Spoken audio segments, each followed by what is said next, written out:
Good afternoon, everyone. We are in Numbers chapter 10.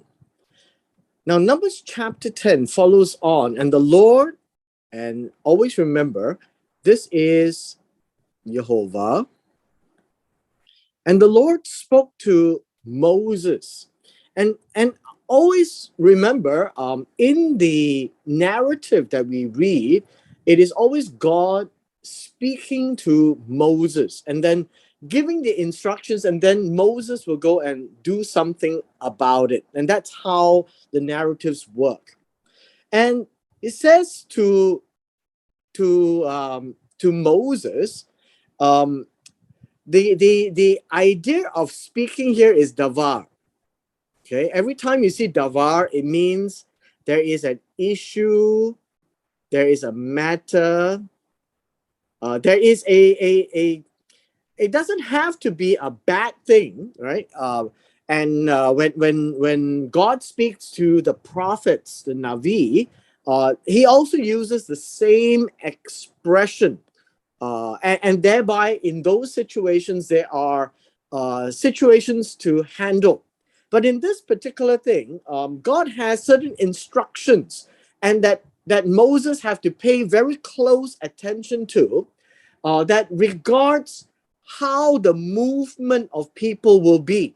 Now, remember, when they left Egypt, we're talking about, well, at least well over 1 million people, if we take the census, as we can see, of over 600,000 men, right, of 20 years and above. And if you do the math, we would actually see easily well over 1 million people. And God says, make two. It is a very specific number, right? Two, not more than two. And this really means two of silver trumpets. A very unusual word here. Silver is silver. Silver as in the metal, right? The silver. And in those days, silver is also valuable. They trade by exchanging silver or gold as means of transaction. We have this word as trumpets, and this word is not shofar. Okay, so let me just be very clear here. This word is not a shofar. This word really means a trumpet, a clarion. So if I were to draw it, I guess it probably looks like this. Okay, and that's possibly how you can imagine it to be, right? Something that you can blow like a horn, but maybe a bit bigger than that. The intent is to use the sounds for signaling, which means that the sounds from the clarion, or for lack of a better word, the trumpets, is very different from an animal horn, right? Like the shofar, which we use that word in the feasts. And it says, you make 2 silver trumpets for yourself and make them out of hammered work. Now, hammered work literally means to, how do you say? You take one piece and you beat it down. You beat it down, and similar to how they make the covering for the Ark of the Covenant, it's all made for one piece of gold.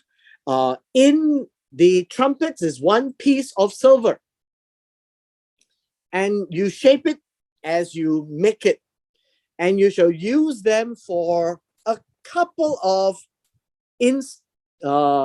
purposes. One is calling the congregation. And then for directing the movement of the camp. So notice there are two purposes. One is to gather. The calling of the congregation really means a gathering, right? A gathering of people. Convocation.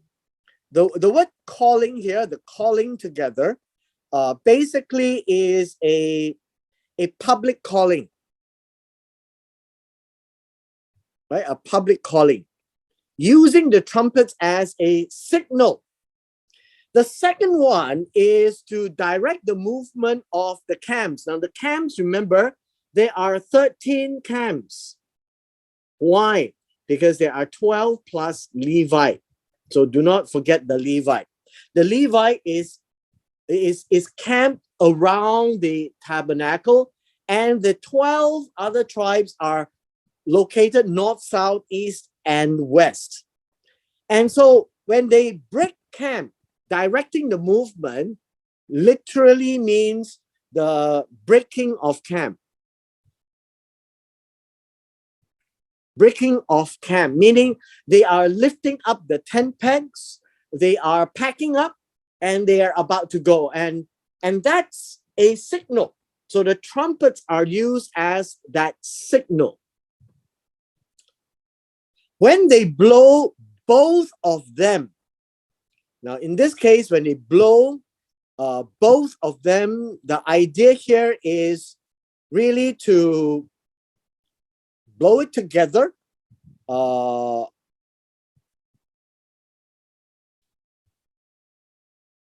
In that, well, how do you say? You blow it in unison, right? I guess that's what it means. In unison, which means that they need to have the rhythm and the tune, and they can actually hear two trumpets blown at the same time, and it becomes a signal, right? When they blow, it becomes a signal that all the congregation will gather before you, that is Moses, at the door of the tabernacle of meeting. And that means everyone, right? They have to listen. But if they blow only one of the trumpet, then the leaders, heads of divisions of Israel. Now, what does this mean? The leaders means the Nasi. The Nasi would be the, well, I guess you could say that these are the chiefs, right? The chiefs of every clan, right? The chiefs of every clan. And then you have the heads of the division. The heads really mean head, right? The head, the very leader of the divisions of Israel. The idea of divisions are what we call groups of thousands.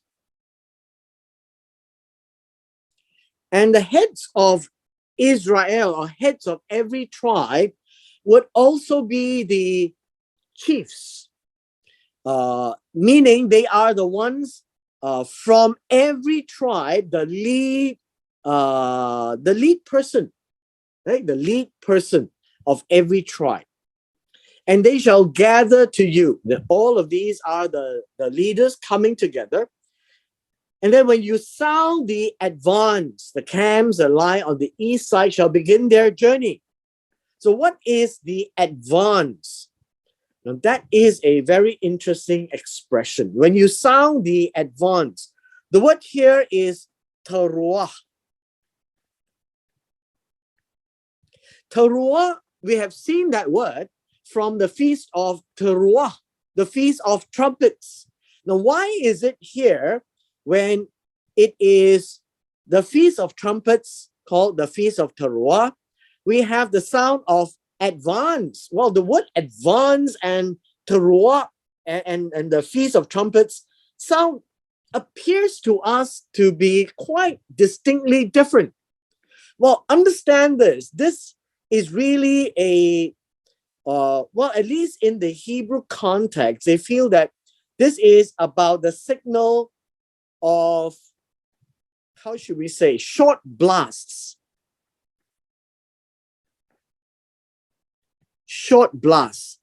And they are blown by one, right? One trumpet. If they have short blasts, that means that it signals the camp on the east side shall begin to pull up their tent pegs, pack up, and go and move forward in the journey.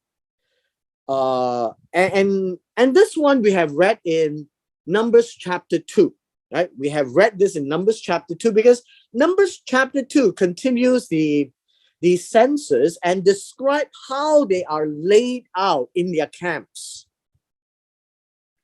Now it says, when you sound the teruah the second time, which means that they should be able to count. First time, east. Second time, the camps that lie on the south shall begin their journey, and they shall sound the call for them to begin their journeys. And this would be the southern set of camps, right? The south side. And when the assembly, it says here, when the assembly is to be gathered together, you shall blow, but not sound the teruah.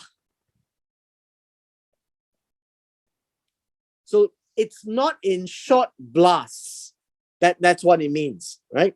It is done by the two trumpets, and when you blow, and it doesn't describe the signal, right? It all means that they are going to blow something that it is very different from the teruah in short blast that signals them to leave the camp. This particular signal is about to call the sons of Aaron, the Kohanim, by the trumpets. And these shall be to you as an ordinance olam throughout your generations. Now understand this. This is really something that they are to do. And they have to follow this for olam, as long as they are together to be summoned, right, by Moses here. And so that's why we need the pronouns. So telling Moses, when you want to call them, well, you can't send a message. The only way to send a message is that the two trumpets are used, but not in short blasts. And then the Kohanim will come. Moving forward in verse 9. There is another signal. When you go to war in your land against the enemy who oppresses you, then you shall sound an alarm with the trumpets, and you will be remembered before the Lord your God, and you'll be saved from your enemies. Now understand that God is behind this, and God wants them to obey and to follow how the trumpets are used for this purpose. It says, in your land, when you come into your land, in the promised land, later, when you have gone in and you're going to war, the idea here is somebody comes to battle you. You have to blow, and they are here to oppress you, to become hostile to you. That's what it means. Hostile here literally means to besiege you. I guess to surround you. That's how they fight the wars in those days, right? These are your oppressors.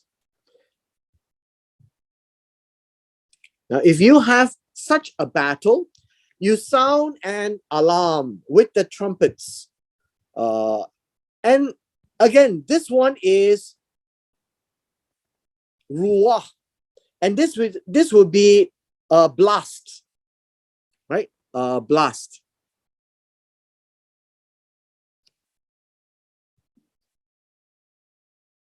That is what it means, a blast. One blast, right? With the trumpets. And trumpets means both the trumpets. And when you do this, God will remember you. And then you will be saved from your enemies. The word save here is coming from the word yashar, is caused to be delivered. Right? Caused to be delivered from your enemies. Which means that when they go to war and they follow the ordinance of God, it is calling upon God to remember them. And we will see that at the end of this chapter, how Moses will declare this. In the day of your gladness, in your appointed feasts. Now, this word here is really, it means in your appointments. At those appointed times that God calls you to come. The day of gladness literally means it's a day where you rejoice, right? You rejoice. And that would be an A and a B, right? When you rejoice at the appointments, when you come to celebrate, and at the beginning of your months, right? At the beginning of your months as well. So these are all the celebration times. You shall blow the trumpets over your burnt offerings and over the sacrifice of your peace offering. So when they come and offer sacrifices, they also blow the trumpets. So notice they are not blowing the shofar. They are blowing the silver clarions, right? And they shall be a memorial for you before your God. And every time you read this phrase, I am the Lord your God, it just merely says, Ani Yehovah Elohim. And this is an emphasis to tell them, I am telling you this, do as I say. So basically it's saying, pay attention, do as I say. I am your God. I am telling you what to do. So understand this. God's people,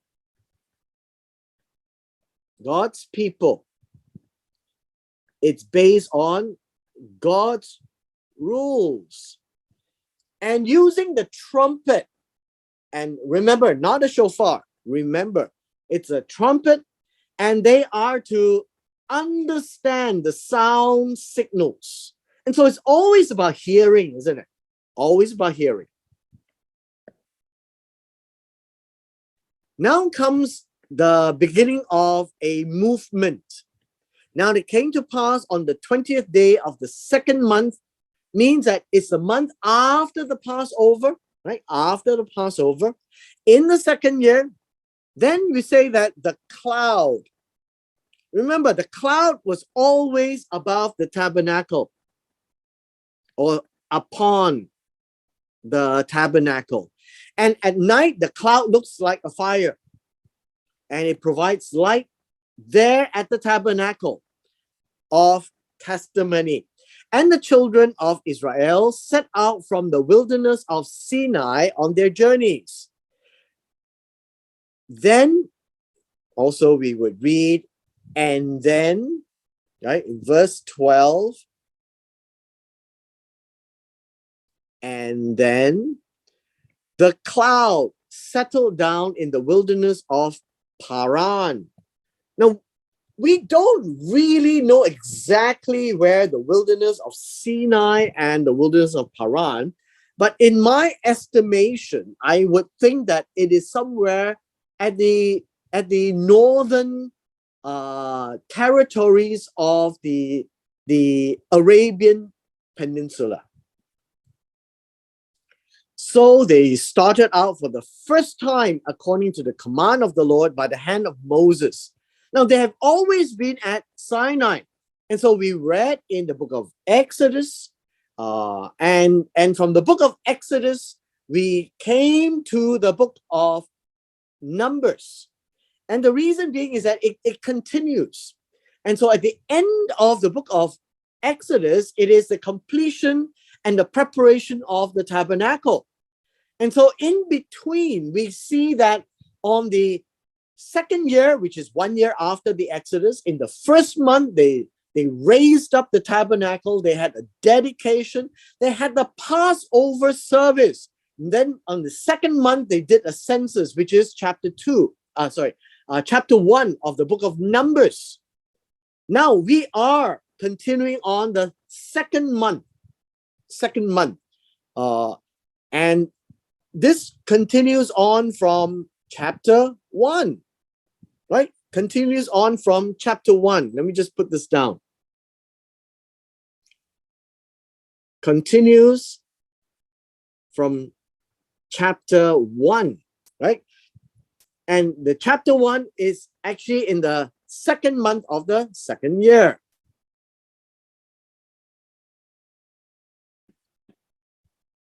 And it is actually very interesting because they've been told, look at the cloud. When the cloud moves, you move. And that's basically what they've been told, right? And so when it says according to the command of the Lord, that means when the cloud moved, that's the command of the Lord. So God never spoke the words in some audible sound, right?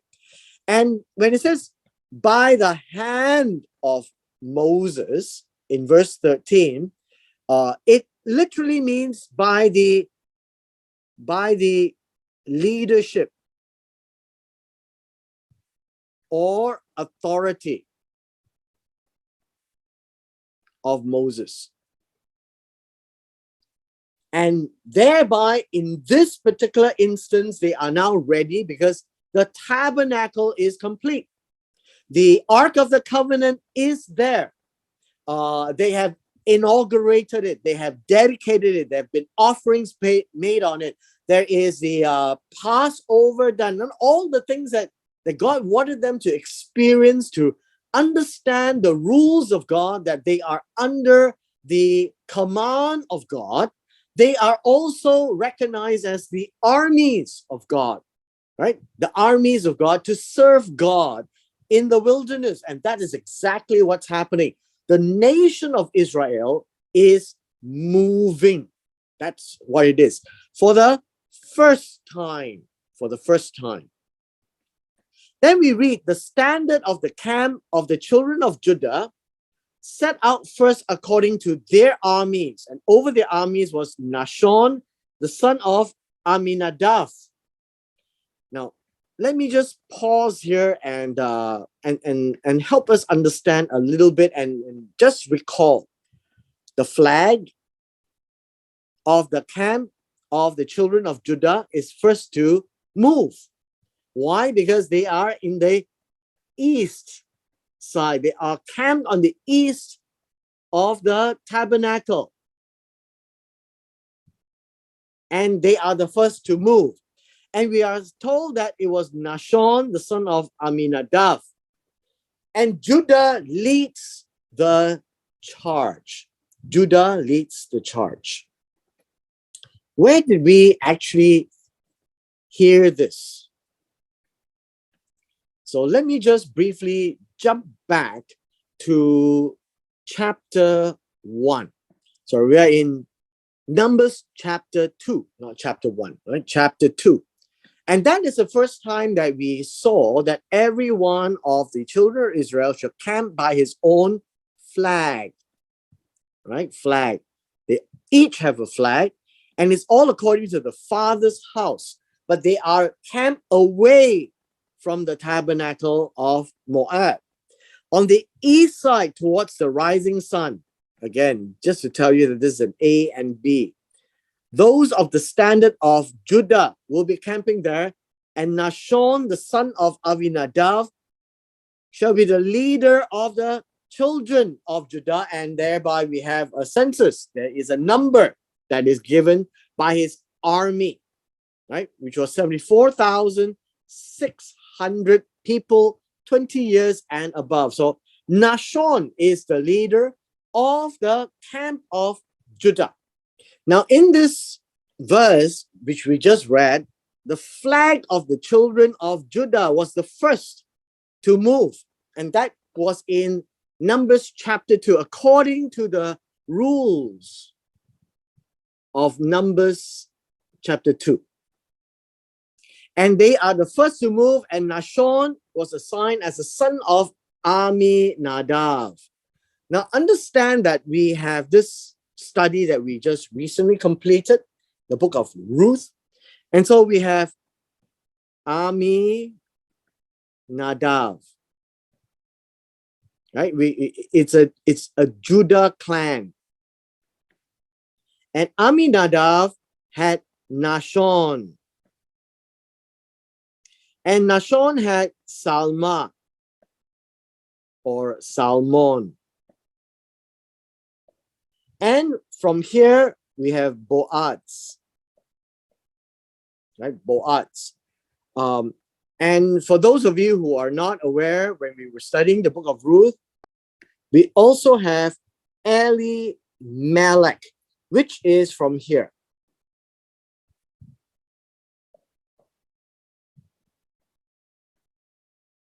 Elimelech is not a brother of Boaz, so cannot share the same father, but they share the same grandfather. So we have somebody here as well, possibly the brother of Salma or Salmon. And that is how we can see it as a first cousin, right? A very near relative. Now, with this, you can see that it didn't take very long for Nashon to get all the way to Boaz, right? And that period of time at the time of the tail end of book of Judges will give us a time where Boaz is already fairly old. Now, after that, we have the tribe of Issachar, we have Nathanael, and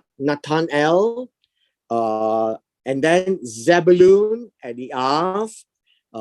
And after that, we also recognize the fact, like in Numbers chapter 6, we have the sons of Levi, right? We have Gershon and Merari started to carry the tabernacle, the walls, the beams, the curtains.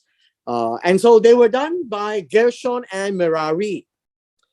Then the standard of the camp of Reuven started. Then the camp of Simeon, the tribe of Gad. And then after that, we have in verse 21, the last brother of the sons of Levi, the Kohathites.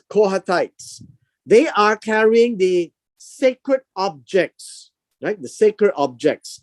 And so we have Gershon and Merari carrying everything else, but the implements inside the tabernacle or the sanctuary is carried by the Kohats. And then the tabernacle must be set up first, and then only they arrive to lay it into the tabernacle. Next comes the children of Ephraim. Then we have Manasseh. We have Benjamin. And at the end, in verse 25, we have the children of Dan, the rear guard of all the camps, set out according to their armies, and it was Ahiezer. And over the army of the tribe of Asher, you have Naphtali at the back. This was the march of the children of Israel according to their armies. Now, what is interesting in verse 25 is this. When you say the rear guard, this gives a suggestion as how they were to form in three camps, right? But they are right at the back, which means that when they are traveling, we have Judah up front, and then we have the Ark of the Covenant, and then we have at the end is Dan, right? At the end of is Dan, and Dan is said to be the rear guard. Now, what does that mean? A rear guard. The word here called the rear guard literally tells us that they are the collector or gatherer. It is not so much the rear guard as in an army formation where they are carrying the battle guns right at the back to watch the tail of the entire troop. It appears that the tribe of Dan and the whole gang at the back with Asher and Naphtali, led by Dan, is there to collect whatever the front people may have dropped. That's what it means by a rear guard, the collector of things that has been dropped. And that would be the understanding.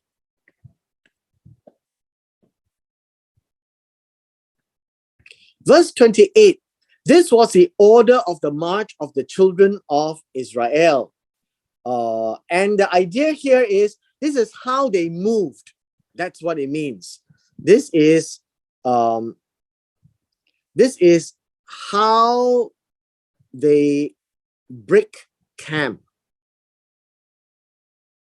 That's what it means, right? How the children of Israel break camps, each according to their tribes. When they began their journey, literally means pull out. Pulling the tent pegs out of the ground.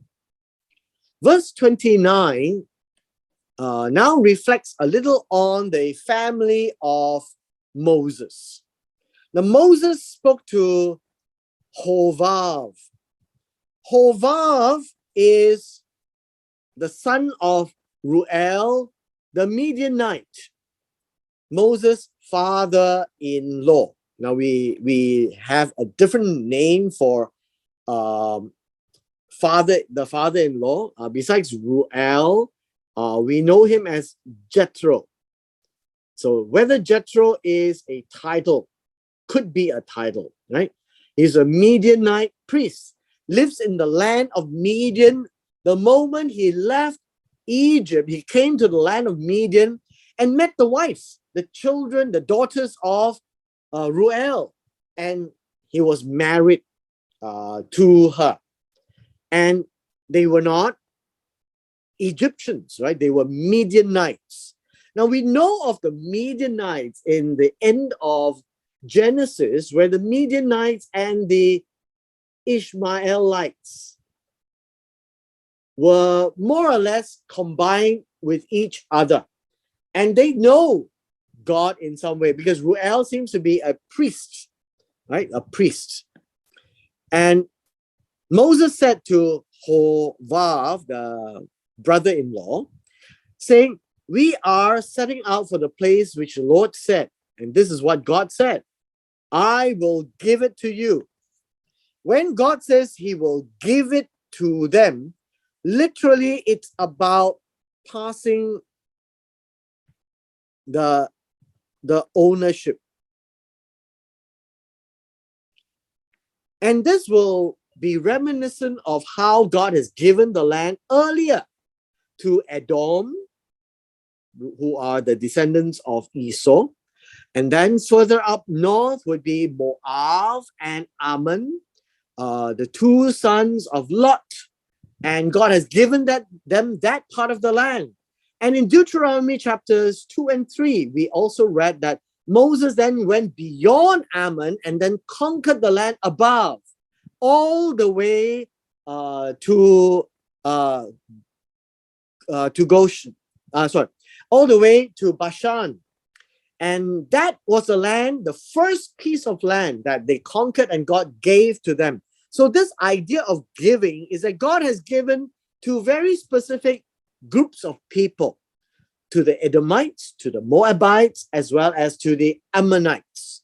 The rest of the land is the last pieces now in the eastern part of the land, meaning the eastern shores of the Jordan. Moses helped conquer later on.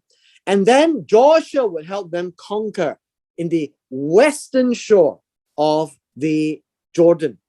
And so God says, Moses is saying, we are setting out, we're going to the place that God says he's going to give it to us. So why don't you come with us and we will treat you well. The idea of treat you well means be tov, right? Be good to you. Meaning whatever we do to you, you be happy, right? And the Lord has promised good things to Israel. What do you mean good things? Good things means things that is tov. See the word tov. Then when Israel looks at the land and Israel calls it tov, it's because Israel is enjoying what she likes. And that is what God is giving them. But Hovav says to him, no, I'm sorry, I will not go, but I will leave and go back to my land and to my family. That is in Midian, which means that they are now in the wilderness of Paran, which is away from the Midianite territory. But Moses said this, please do not leave. Please do not walk. Right? Because you know how we are to camp in the wilderness, and you can be our eyes. Now, what does that mean? Verse 31, that you will become our eyes to see and look, right? And look for directions. Now, this is also not just looking for directions, to know the terrain. The cloud of God is going to lead the way. But while they're leading the way, the terrain is not familiar to Moses. So Moses needs someone like Hovav, who has grown up in this part of the land, to advise them what to do.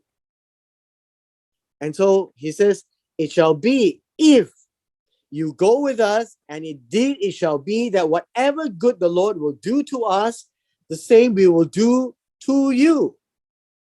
And the idea here is it's like a reciprocal thing. As God blesses us in the land, do good, we will bless you too, because you are here as a friend. And that's how, in principle, the Israelites are to take care of their friends. Verse 33. And so they departed from the mountain of the Lord on a journey of 3 days. Now, they departed would be the Israelites. They left the mountain of the Lord, that would be Mount Sinai, or alternatively called Mount Horeb. And it says they are pulling out, right? A journey means they pull out.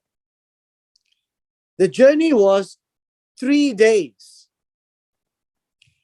Now, in this case, the Ark of the Covenant went before them. The word before them means to their face, right?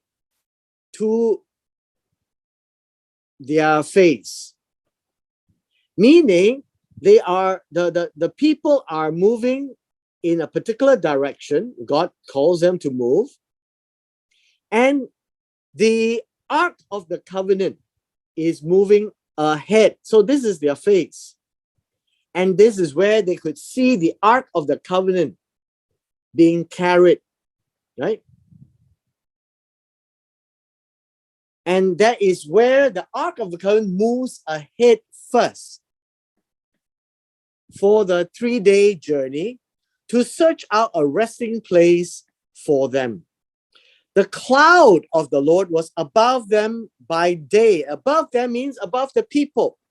So you find that the cloud is over them by day. When they went out from the camp, when they pulled out and they moved from Mount Sinai. Now, the interesting thing is that it is about 3 days' journey. And God went ahead to look for a place. And in verse 35, it is to say about in the future, that wherever the ark went out, Moses had said this. The idea of set out in verse 35 means to move out on a journey. Right? On a journey. Moses would say this, arise, O Lord.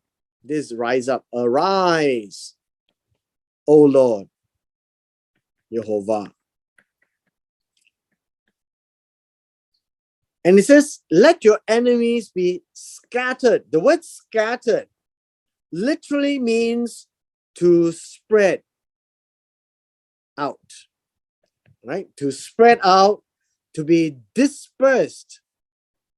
Because when they fight, they're always together. And so and the song is now saying, or I would say the blessings would be saying in an invocation that your enemies.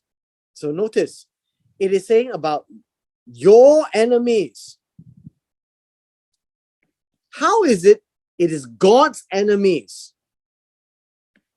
And let those who hate you flee before you. So flee before you. The word flee is to escape, right? To run away. To escape. And so we have an A and a B. So those who hate God are those that is called the enemies. Now understand, enemy in this case are those who are hostile, right? Hostile. Hate in this case is the concept of turn away.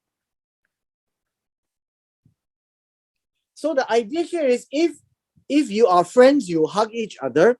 If you're enemies, you will turn away, and that is the meaning of hate.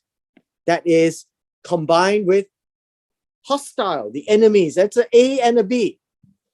The idea here is rise up, O Lord, and shoo them away, and shoo them away, right? The final verse says this, and when it rested, he said, what is it? The word it is the ark. When the ark is settled, the idea of settle is like, is yanak. It says it takes a rest. It is quiet. When it's quiet, it means it's not moving, right? And when it's not moving, it means that it is parked in the sanctuary, in the Holy of Holies. That's what rested here really means. When it's rested, he says, return, O Lord. Return here is shuv, Jehovah. What is shuv? To return to the original place. And so the Ark of the Covenant has always been the mercy seat of God, where that's like the throne of God. That is where God will park himself in concept, that they will see, at least in visual, that God is in the tabernacle when the cloud is sitting on top of the tabernacle. And so this says, return, O Lord, means when the ark has gone out, God has gone before us. When the ark is brought back and resting in the tabernacle, it says, come back. This is where you are supposed to be. To the many thousands of Israel. The many, the multitudes of the thousands, which would be the group of thousands of Israel. So God gathers when the thousands are present.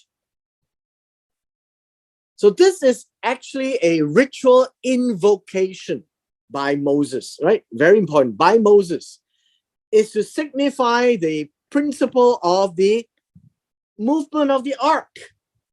And as God goes out, God will deal with the enemies. And when the ark comes back, you invoke God to be amongst them, be in the midst of them, where the thousands are gathering around the tabernacle. And that's how God has ordered them to camp around the tabernacle setup. And with this, we come to the end of chapter 10 today.